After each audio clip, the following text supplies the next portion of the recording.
जय हिंद दोस्तों, आप सभी का क्लास में स्वागत है। जैसा कि कल हमने सर्वनाम पढ़ाया था। सर्वनाम के दो तरह के होते हैं, ये बताया था। सर्वनाम के भेद बताए थे, प्रयोजक सर्वनाम बताया, प्रयोजक सर्वनाम के प्रकार बताए थे। आज हम आपको निजवाचक सर्वनाम के बारे में बताते हैं। क्या निजवाचक सर्वनाम? निजवाचक सर्वनाम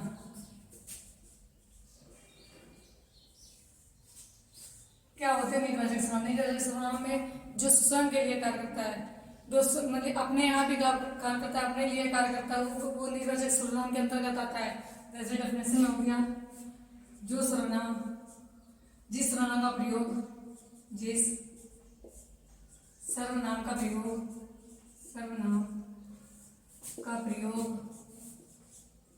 कर्ता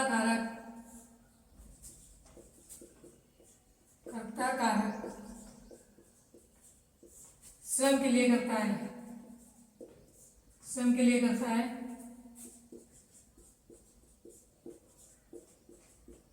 स्वयं के लिए करता है, निजवाचक सर्वनाम कहलाता है। निजवाचक सर्वनाम कहलाता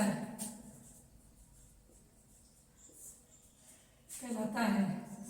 और ये निजवाचक सर्वनाम जिस सर्वनाम का प्रयोग कर्ता कारक स्वयं के लिए करता है, नहीं अपने खुद के लिए करता है, वो निजवाचक सर्वनाम कहलाता है। जैसे एग्जांपल में हो गया, आप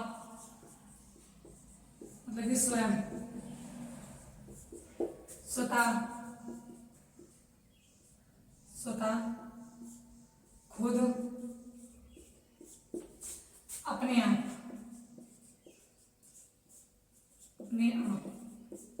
ये निजवाचक सर्वनाम के अंतर्गत आते हैं। अब एग्जांपल लिखते हैं हम इसके।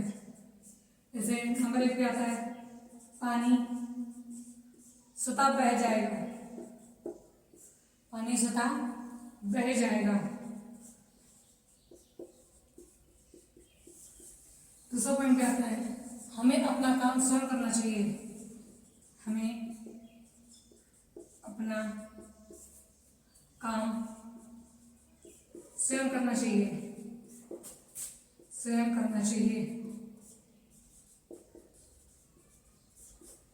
ऐसे पानी स्वतः बह जाएगा, इसमें निजवाचक सर्वनाम क्या है? स्वतः, हमें अपना काम स्वयं करना चाहिए, स्वयं क्या निजवाचक सर्वनाम है।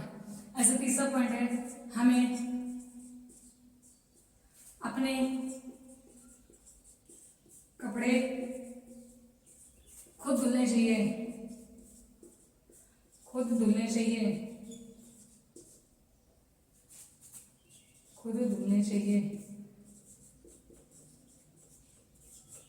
तीसरा पॉइंट, चौथा पॉइंट आता है, इसमें क्या है? निजवाचक सर्वनाम खुद एक निजवाचक सर्वनाम है।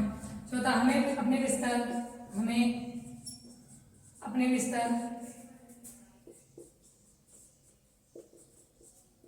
खुद उठाने चाहिए, खुद या स्वयं उठाने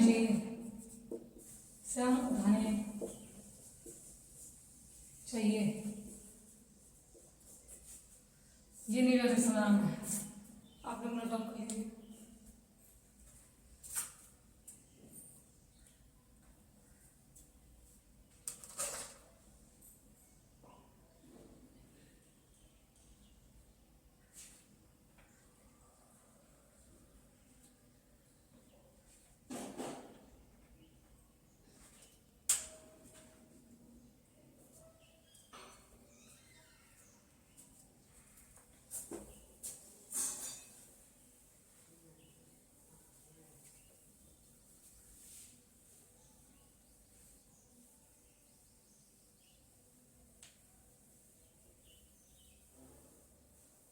नेक्स्ट आता है निश्चयवाचक सर्वनाम।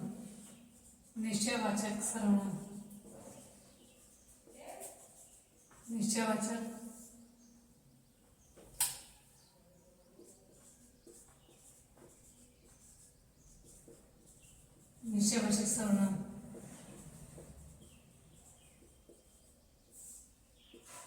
क्या होता है? निश्चयवाचक सर्वनाम जो सर्वनाम किसी व्यक्ति, वस्तु, पदार्थ के ठीक ज्ञान होने का बोध कराए, वो निश्चयवाचक सर्वनाम कहलाता है। देखते हैं, जिस सर्वनाम से सर्वनाम से किसी व्यक्ति, वस्तु या पदार्थ के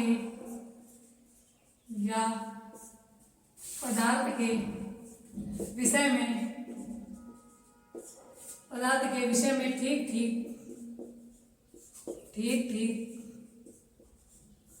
या निश्चित होने का ज्ञान हो।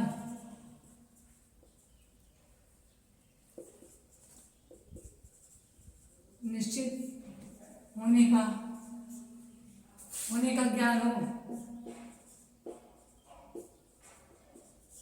वह निश्चयवाचक सर्वनाम कहलाते हैं।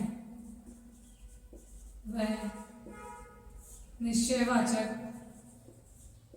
सर्वनाम कहलाते हैं।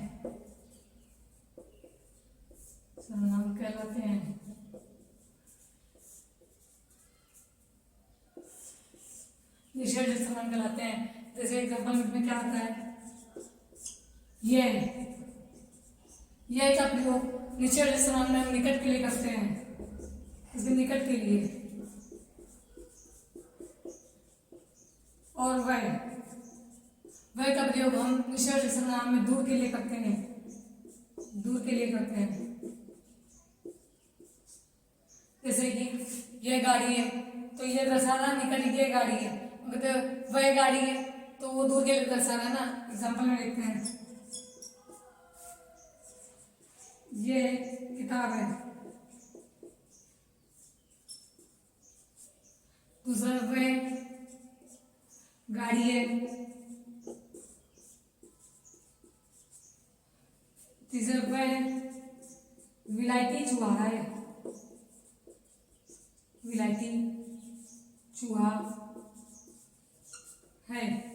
ये कार है। ये निश्चयवाचक सर्वनाम में आते हैं। जैसे ये निश्चयवाचक सर्वनाम के अंतर्गत आते हैं।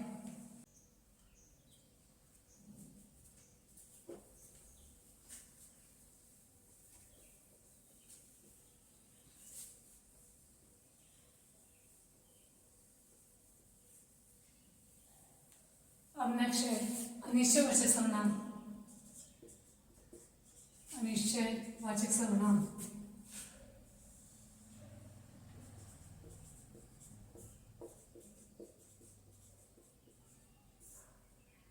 ये देखते क्या होता है। अनिश्चयवाचक सर्वनाम जिस सर्वनाम से किसी व्यक्ति,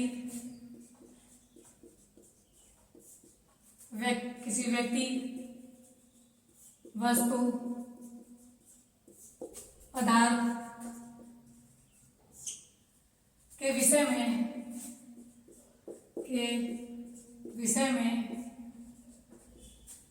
ठीक या निश्चित ज्ञान न हो, अनिश्चयवाचक सर्वनाम कहलाता है। अनिश्चयवाचक सर्वनाम कहलाता है। मतलब कि जिस सर्वनाम से किसी भी व्यक्ति, वस्तु, पदार्थ के विषय में ठीक या निश्चित ज्ञान न हो, अनिश्चित हो, उसे हम अनिश्चयवाचक सर्वनाम कहते हैं। जैसे कि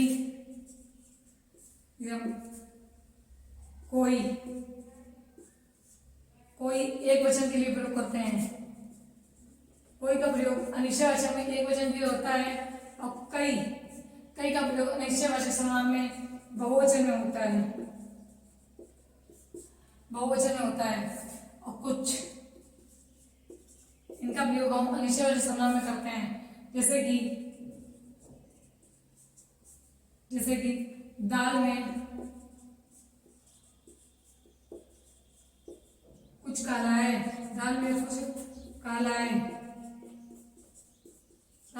इसमें अनिश्चयवाचक सर्वनाम क्या है? कुछ। दूसरा है कुछ काम करो।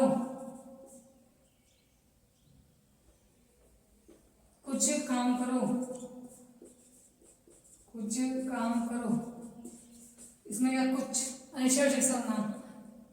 नंबर 3, दरवाजे पर कोई खड़ा है। दरवाजे पर कोई खड़ा है, इसमें क्या है, कोई एक वचन का कार्य है। दरवाजे पर कोई खड़ा, कोई एक ही व्यक्ति खड़ा है ना, इसलिए अनिश्चय वचन में कोई एक वचन के लिए कार्य किया जाता है। चौथा नंबर है, सड़क पर कई लड़के बात कर रहे थे।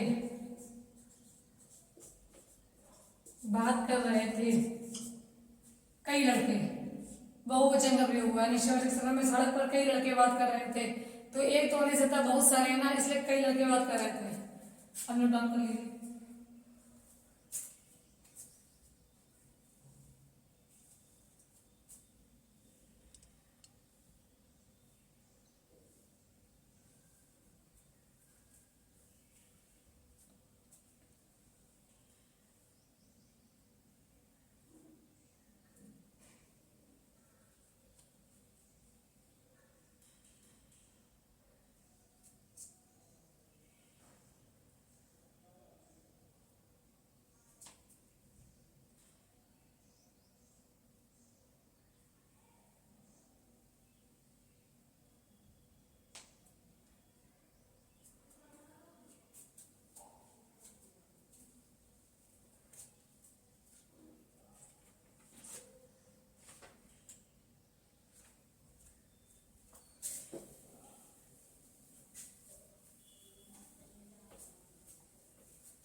नेक्स्ट आता है प्रश्नवाचक सर्वनाम।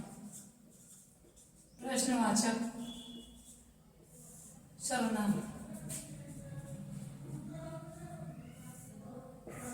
प्रश्नवाचक सर्वनाम वे होते हैं जिसमें कर्ता कारक सह प्रश्न पूछने के लिए प्रयोग करता है, प्रश्नवाचक सर्वनाम कहलाते हैं। इसमें आता है क्या, कौन, क्या क्या सजीव के लिए होता है, क्या निर्जीव के लिए प्रयोग होता है, कौन सजीव के लिए प्रयोग होता है।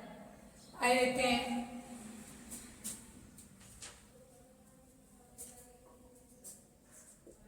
जिस सर्वनाम का प्रयोग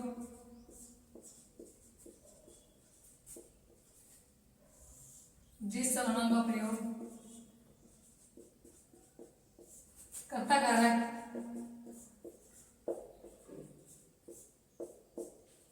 प्रश्न के लिए करता है, प्रश्न के लिए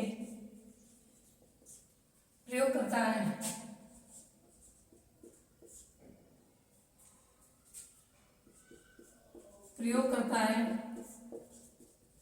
प्रश्नवाचक सर्वनाम कहलाता है। प्रश्नवाचक सर्वनाम कहलाता है। प्रश्नवाचक सर्वनाम कहलाता है। इसमें जैसे कि क्या, क्या निर्जीव के लिए, और कौन सजीव के लिए प्रयुक्त किया जाता है। जैसे क्या, क्या का निर्जीव के लिए,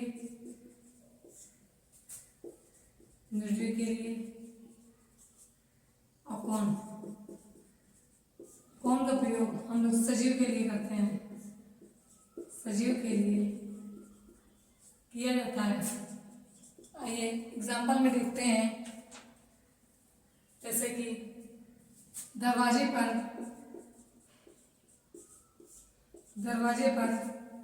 कौन खड़ा है। दरवाजे पर कौन खड़ा है, तो कौन क्या है, प्रश्नवाचक सर्वनाम। दरवाजे पर कौन खड़ा है। अगला है तुम क्या लाए हो। क्या क्या है, प्रश्नवाचक सर्वनाम।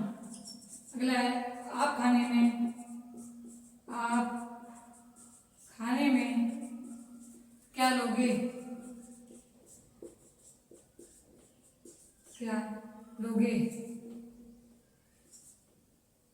इसमें क्या है, क्या प्रश्नवाचक सर्वनाम। आप खाने में क्या लोगे, क्या क्या प्रश्नवाचक सर्वनाम का प्रयोग हुआ है।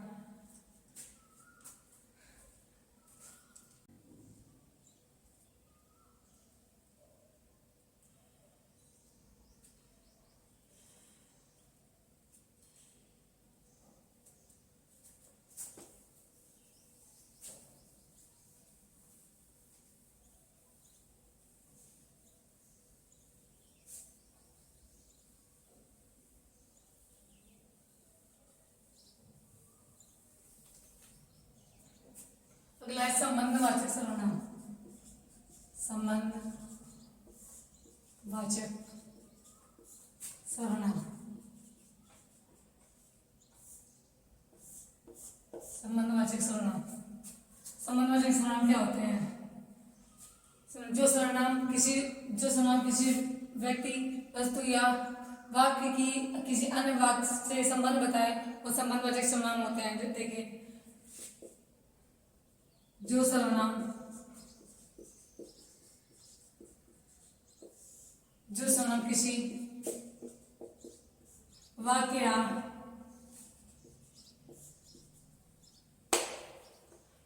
किसी वाक्य या शब्द को किसी अन्य वाक्य या शब्द से संबंध बताए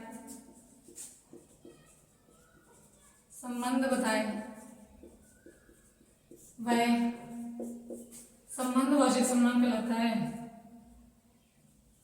संबंधवाचक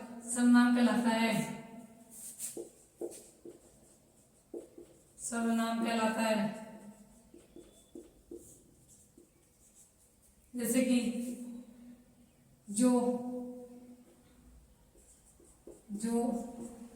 सो, वह, ये संबंधवाचक सर्वनाम के अंतर्गत आते हैं। इनका प्रयोग हम एग्जांपल्स में कैसे करते हैं, क्वेश्चंस में कैसे करते हैं? देखिए, पहले जो परिश्रम करेगा,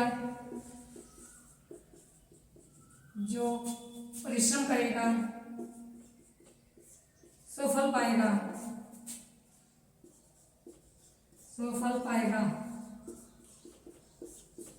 दूसरा है जैसी करनी,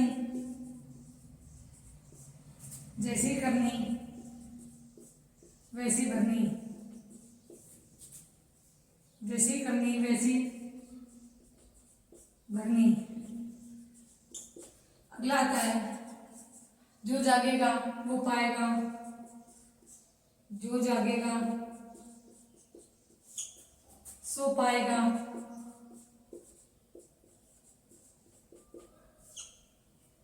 चौथे में आता है ये कार राधा की है, जैसे वह कार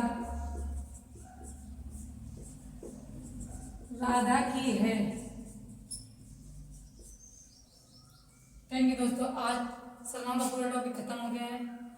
लास्ट संबंधवाचक सर्वनाम था जो भी हो गया। कल हम आपको क्रिया के बारे में बताएंगे। कल आपका नेक्स्ट टॉपिक है क्रिया।